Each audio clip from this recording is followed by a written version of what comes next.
Assalamualaikum warahmatullahi wabarakatuh. Shalom, Om Swastiastu, Namo Buddhaya, salam kebajikan untuk kita semua. Selamat pagi, siang, sore, dan malam buat teman-teman yang lagi nonton podcast kita hari ini.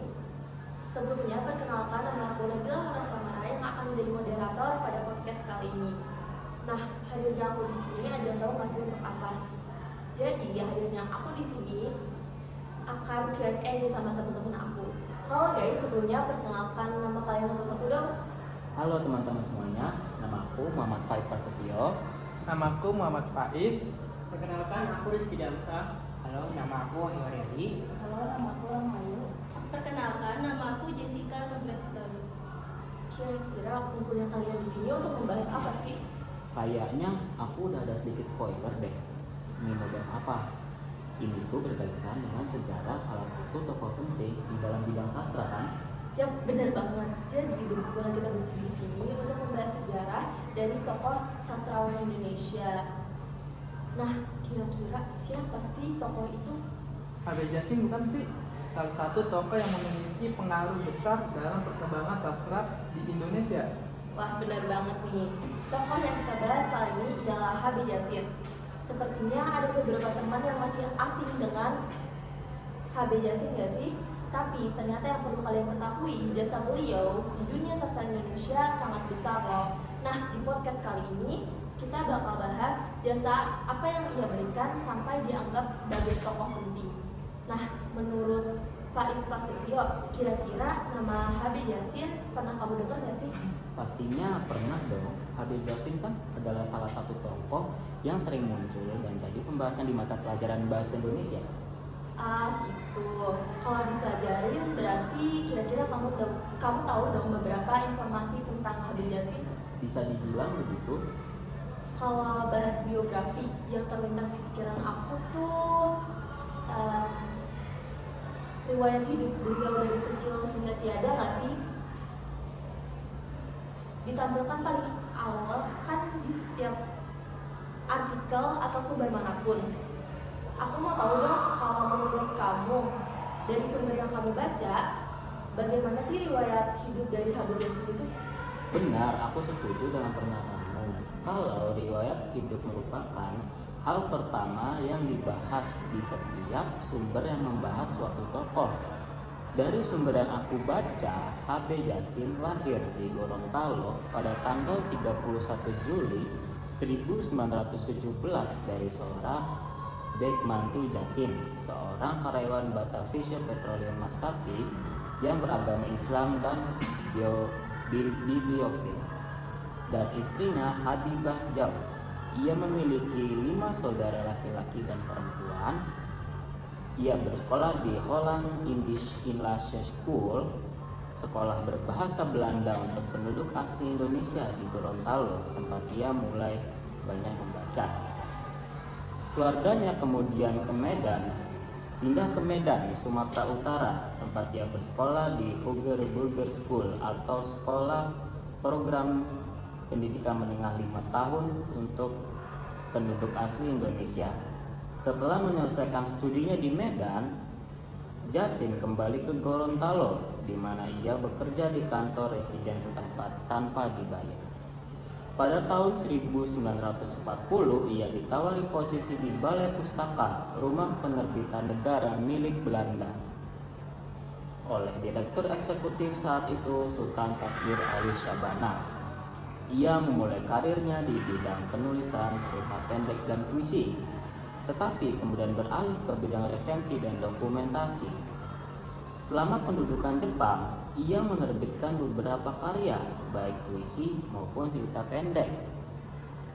Di Harian Asia Raya yang disponsori Jepang, pada tahun 1953, ia mendaftar di program studi sastra Universitas Indonesia atau UI, merangkap sebagai dosen mata kuliah yang berkaitan dengan sastra Indonesia modern.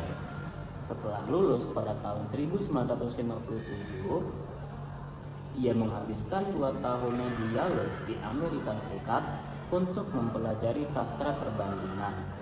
Sekembalinya ke Jakarta, ia melanjutkan bekerja sebagai dosen di UI. Wah, luar biasa banget informasinya. Gak disangka-sangka ternyata pembelajaran di sekolah tentang Habib Yasin benar-benar kamu pahami dengan baik sampai bisa menyampaikan hal sedetail itu loh.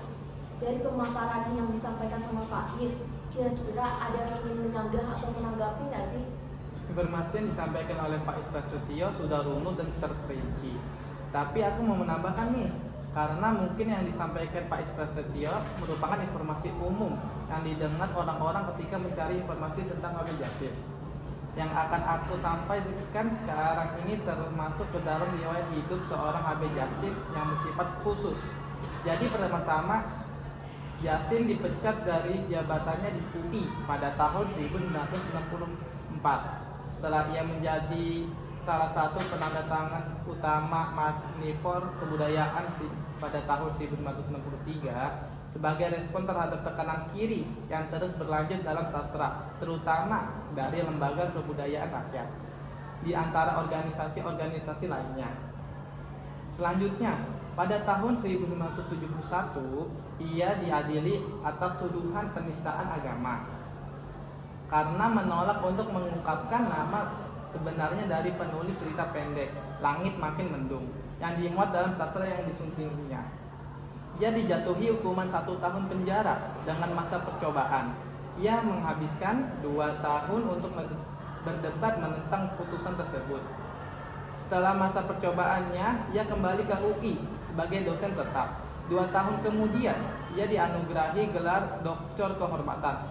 Pada tahun 1976, ia mendirikan Pusat Dokumentasi Sastra Habib Yasin (ABJLDC) yang dilokasikan di Taman Ismail Marzuki dengan buku-buku dari koleksi sendiri yang dimulai pada tahun 1940. Habib Yasin wafat hari Sabtu, tanggal 11 Maret 2002. Pada kabar yang beredar, Habib Yasin wafat karena sakit stroke. Beliau wafat di Rumah Sakit Cipto, Mangkukusumo pada usia 82 tahun. Sebagai bentuk penghargaan dan penghormatan atas jasa-jasa beliau untuk sastra Indonesia, maka jenazah Habib Yasin dimakamkan di Taman Makam Pahlawan Nasional Kalibata, Jakarta. Pada proses pemakaman diiringi dengan upacara kehormatan militer apel persada.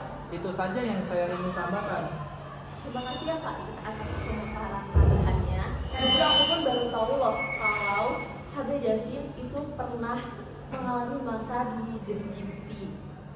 Tapi dengan begitu tidak mengurangi rasa hormat kita dan kebanggaan kita kepada beliau ya. Nah, karena beliau memiliki beberapa alasan di mana tertera di informasi yang disampaikan sama Pak Is tadi, setiap kita bisa menyimpulkan masing-masing ya. Aku sebagai moderator tidak memiliki wewenang untuk menyimpulkan benar atau salahnya. Nah, tapi semoga yang sudah disampaikan tadi dapat menambah wawasan kita semua ya.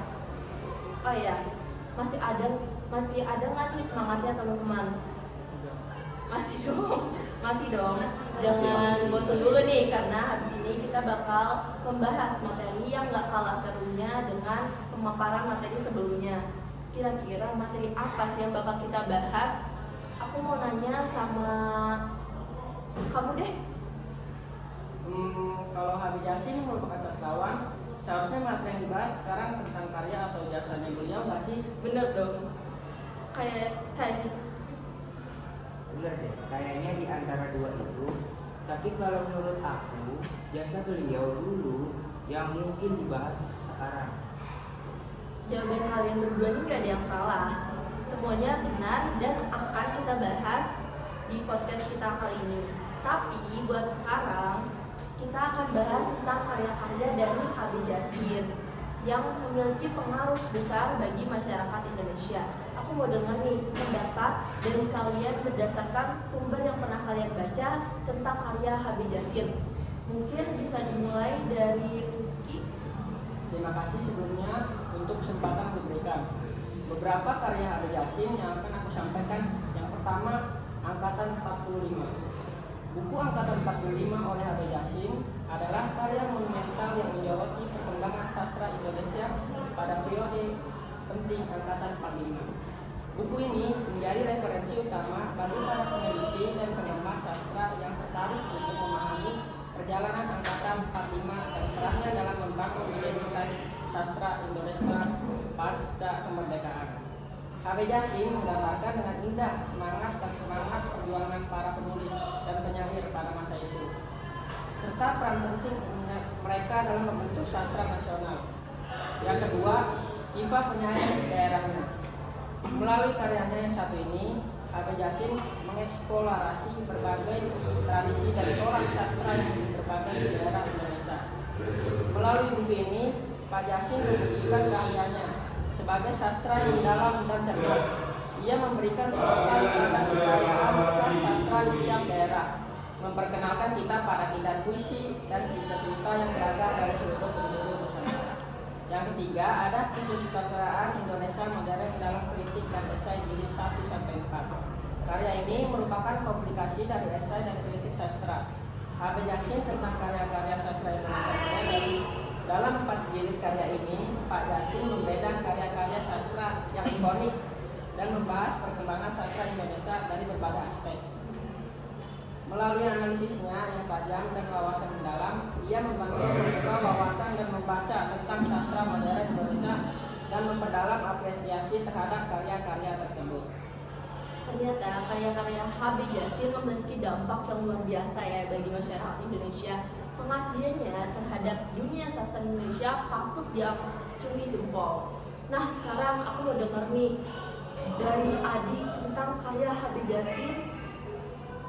Dari penjabaran karya-karya H.B. Jassin oleh Rizky sebenarnya sudah cukup menjelaskan bahwa karya yang H.B. Jassin memiliki pengaruh yang besar dalam masyarakat.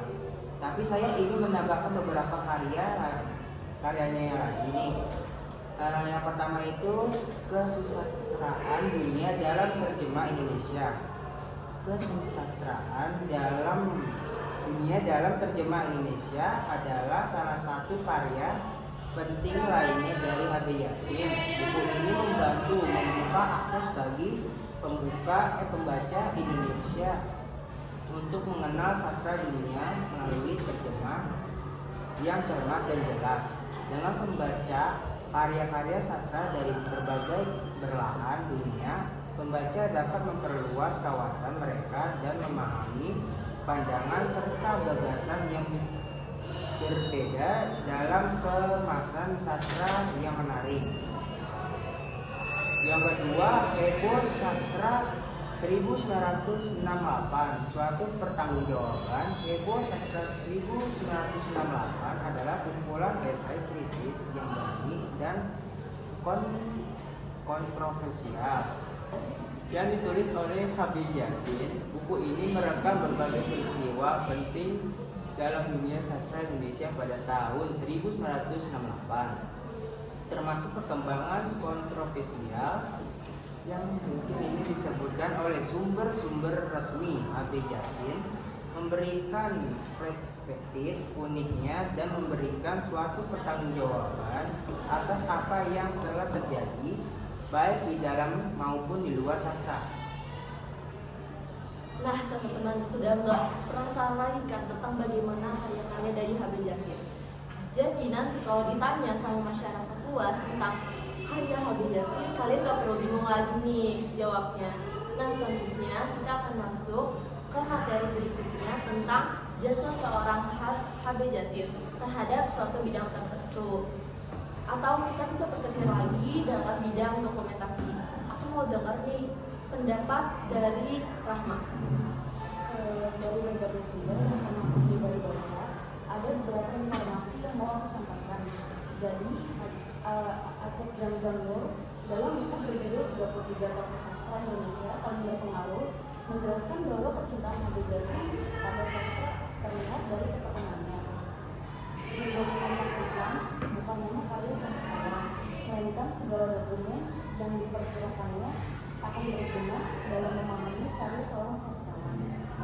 Ketika H.B. Jassin membangun dokumentasi sastra, manuskrip, artikel, surat sastrawan, dan berbagai bahan yang ia kumpulkan lebih dari 50 tahun. Seluruhnya kemudian diperluas dengan koleksi buku hingga menjadi pusat dokumentasi sastra. Apa yang Habib Jasin kumpulkan dan dokumentasikan merupakan bukti kecintaan pada sastra yang tidak pernah pudar. Habib Jasin menjadi monumen sekaligus warisan berharga bagi sastra modern Indonesia. Dengan demikian, dapat disimpulkan bahwa jasa dan pengaruh Habib Jasin atas kehidupan sastra Indonesia modern sangat besar. Beliau selalu menginventarisasi, memelihara, mengelola, serta melestarikan berbagai dokumen kesusastraan Indonesia.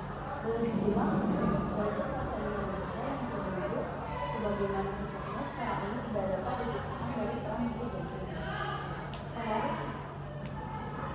Pengaruh Habib Jasin bagi sastra Indonesia lewat PDS-nya sangat luar biasa dan masih terasa sampai saat ini. Bahkan hampir semua sarjana dan pengkaji sastra Indonesia modern, utamanya dari mancanegara, pasti mengambil manfaat dari PDS Habib Jasin. Kamu ya pernah memiliki sastrawan yang mempunyai pengaruh besar terhadap bidang dokumentasi. Kita patut bangga dan menjadikan beliau sebagai motivasi kita. Nah, oke guys, lanjut nih ke materi pembahasan terakhir dari podcast kita. Jadi, seperti yang kita tahu, kalau tokoh-tokoh yang berhubungan dengan seni biasanya mempunyai hal unik gak sih? Iya, benar.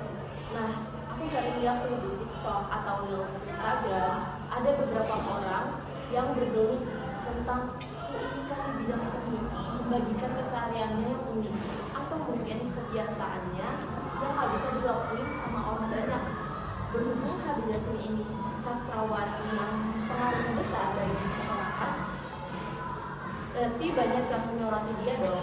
Pernah ada nggak sih teman-teman yang membahas tentang keunikan kehidupan beliau? Hanya sekarang aku mau nanya sama Yesus. Iya benar banget. Aku juga sering lihat di TikTok tentang kehidupan orang-orang yang bergelut di dunia seni itu rata-rata punya kebiasaan unik. Nah sekarang aku mau kasih tahu ke kalian keunikan kehidupan versi Habib Jasin gimana. Jadi yang pertama, Habib Jasin mempunyai 30 ribuan koleksi buku, majalah sastra, guntingan surat kabar, dan catatan pribadi para pengarang di Indonesia. Yang kedua, Habib Jasin sangat peduli dengan sastra dan perkembangannya di Indonesia serta besarnya pengaruh beliau dalam dunia sastra, sehingga beliau dijuluki Paus Sastra Indonesia. Yang ketiga, gemar membaca sejak awal menapaki dunia pendidikan. Yang keempat, dia bekerja walaupun tanpa digaji serta selalu memanfaatkan waktu dan kesempatan untuk belajar. Ini dibuktikan beliau mempelajari cara membuat dokumentasi yang baik semasa bekerja di kantor asisten residen Gorontalo. Yang kelima, menjadi redaktur di beberapa kantor majalah. Yang keenam, Habib Jasin merupakan sastrawan yang produktif dalam menghasilkan karya sastra. Lebih banyak menulis dan sangat berhati-hati ketika berbicara. Kehati-hatiannya ini membuat dia kadang menolak ketika didaulat untuk berbicara di depan publik pada kegiatan-kegiatan resmi seperti seminar atau simposium. Tawaran untuk dia agar tampilan sebagai pembicara pasti akan ditampiknya, jika sadar bahwa ujung-ujungnya akan menghasilkan sebuah perdebatan. Yang ketujuh, dalam pendirian tidak ingin mengungkapkan jati diri Ki Panji Kusmin dalam karyanya yang berjudul Panji Kusmin, Langit Makin Mendung, walaupun harus menjalani hukuman penjara. Oke teman-teman, kita udah bahas banyak nih tentang Habib Jasin dari segi karyanya dan pengaruhnya di dunia sastra. Tapi aku penasaran, kenapa Habib Jasin disebut dengan Paus Sastra Indonesia ya? Siapa sih yang mau jawab?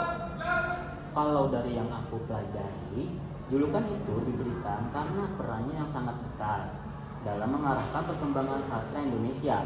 Dia nggak cuma mengkritik karya, tapi juga mengarsipkan, mendokumentasikan, dan memastikan bahwa karya-karya sastra Indonesia yang itu tercatat dengan baik. Jadi dia itu seperti seorang penjaga atau penjaga gawang sastra Indonesia. Oh, gitu. Jadi bisa dibilang Habib Yasin itu punya tanggung jawab yang besar ya dalam memastikan sastra Indonesia terus berkembang dan dikenal oleh masyarakat. Nah, menurut kalian, apa yang membuat peran itu penting sampai dijuluki sehebat itu sih?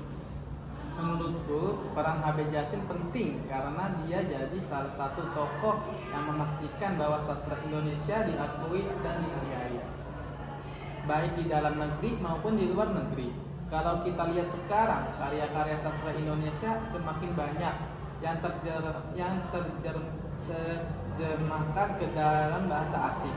Itu nggak terlepas dari upaya Habib Yasin dalam mempromosikan dan memperjuangkan sastra Indonesia sejak dulu.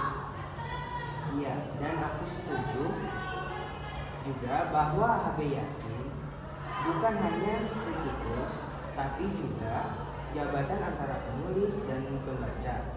Dia juga pembuka buku buat banyak sastrawan muda untuk dikenal lebih luas. Kritiknya memang tajam, tapi itu justru membantu para penulis untuk terus berkarya lebih baik. Wah, benar juga ya. Kita beruntung banget gak sih punya sastrawan seperti Habib Yasin yang berpengaruh besar dalam membentuk wajah sastra Indonesia seperti sekarang. Jadi, kalau kalian bayangin apa jadinya sastra Indonesia tanpa adanya Habib Yasin?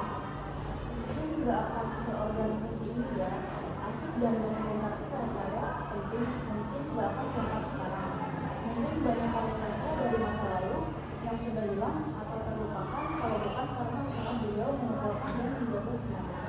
Setuju banget. Nah, ada satu hal lagi yang menarik nih soal Habib Yasin yang sangat teguh dalam prinsipnya. Salah satu contohnya adalah ketika dia menolak untuk mengungkapkan identitas asli dari penulis Langit Makin Mendung. Padahal dia sampai bisa dihukum penjara karena hal itu. Menurut kalian, kenapa ya dia sampai berani mempertahankan prinsipnya meski resikonya sebesar itu? Itu menunjukkan integritas Habib Yasin sebagai seorang kritikus dan intelektual. Dia nggak mau mengorbankan prinsip kebebasan berekspresi hanya demi menghindari hukuman. Meskipun dia tahu resikonya, dia tetap mempertahankan bahwa hak untuk mengekspresikan diri dalam sastra adalah hal yang harus dilindungi. Ini yang membuat Habib Yasin dihormati bukan cuma sebagai kritikus, tapi juga sebagai pembela kebebasan berekspresi. Wah, itu pelajaran penting banget ya untuk kita integrasi dalam mempertahankan prinsip meskipun ada resiko besar. Itu sesuatu yang jarang kita lihat di zaman sekarang nggak sih? Menurut kalian, pelajaran apa lagi yang bisa kita ambil dari kehidupan dari Habib Yasin? Aku rasa pelajaran lainnya adalah soal dedikasi. Habib Yasin gak pernah setengah-setengah dalam pekerjaannya. Dia benar-benar mencurahkan waktu dan tenaganya untuk mendokumentasikan dan menjaga karya-karya sastra Indonesia. Ini mengajarkan kita untuk selalu total dalam apapun yang kita lakukan. Setuju. Dan juga soal ketekunan. Bayangin aja, mengumpulkan dokumen selama puluhan tahun tanpa pernah berhenti. Itu luar biasa banget sih menurutku.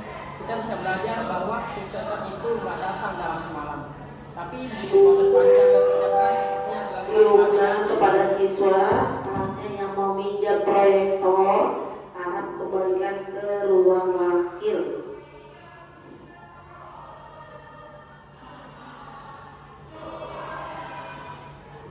Boleh diulang sih? Nah, bayangin aja mengumpulkan dokumen selama puluhan tahun. Sekali lagi kerasnya yang bermodal proyektor segera kembalikan ke ruang wakil. Terima kasih. Ini pengumumannya bener-bener ya, tapi nggak apa-apa, bisa dilanjutkan ya. Diskusi kita. Setuju. Dan juga soal ketekunan. Bayangin aja mengumpulkan dokumen selama puluhan tahun tanpa pernah berhenti. Itu luar biasa banget sih menurutku. Kita bisa belajar bahwa kesuksesan itu nggak datang dalam semalam, tapi butuh proses panjang dan kerja keras seperti yang dilakukan Habib Yasin. Betul banget. Jadi buat teman-teman yang lagi berjuang di bidang apapun, ingat perjalanan Habib Yasin. Dedikasi dan ketekunan ketekunannya dalam menjaga sastra Indonesia patut kita contoh. Tapi aku juga penasaran nih, apa ada yang tahu cerita menarik lain dari kehidupan Habib Djassim? Mungkin ada kisah-kisah unik yang belum banyak diketahui. Aku pernah baca sih, salah satu kebiasaan unik Habib Djassim itu adalah dia selalu membawa buku kemanapun dia pergi. Bahkan ketika menunggu sesuatu, dia lebih memilih membaca daripada mengobrol. Menurutku itu menarik karena menunjukkan betapa cintanya dia pada ilmu pengetahuan dan sastra. Iya, dan kata juga Habib Djassim juga biasakan tidur yang sangat teratur.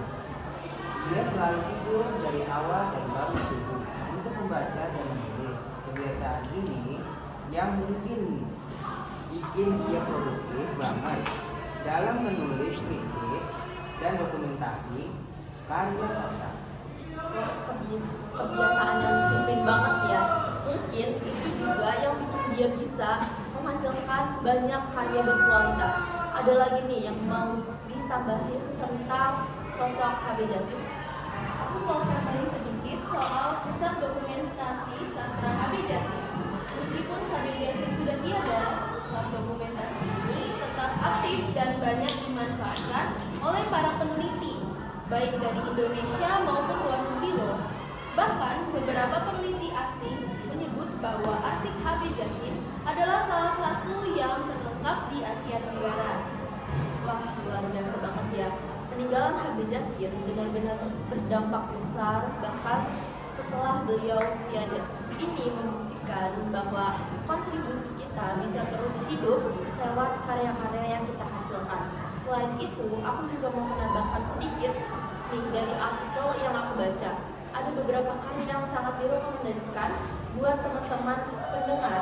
Misalnya Angkatan 45 yang memberikan gambaran mendalam tentang peran penulis dan penyair pada masa kemerdekaan. Lalu ada juga tipe penyair dan daerahnya yang menyoroti kekayaan sastra di daerah di Indonesia. Ya, tipe penyair dan daerahnya itu menarik banget karena memperlihatkan keberagaman tradisi sastra di Nusantara. Bukan cuma menyoroti karya-karya dari pusat, tapi juga dari daerah-daerah yang jarang terangkat. Ini bukti kecermatan Habib Djassim dalam melihat keindahan sastra dari seluruh Indonesia. Selain itu, jangan lupa juga ada karya yang mengenai hari ini seperti sastra Indonesia, modern dalam kritik dan esai, yang terdiri dari 4 jilid. Dalam buku ini, Djassim memberikan kritik mendalam tentang karya-karya sastra modern Indonesia. Ini buku yang sangat penting bagi siapapun yang ingin mempelajari lebih lanjut perkembangan sastra modern di Indonesia. Wah, keren banget. Emang karya-karya itu pasti akan menambah wawasan teman-teman tentang sastra Indonesia nih. Jadi, buat teman-teman yang tertarik, jangan lupa baca karya-karya Habib Djassim tersebut.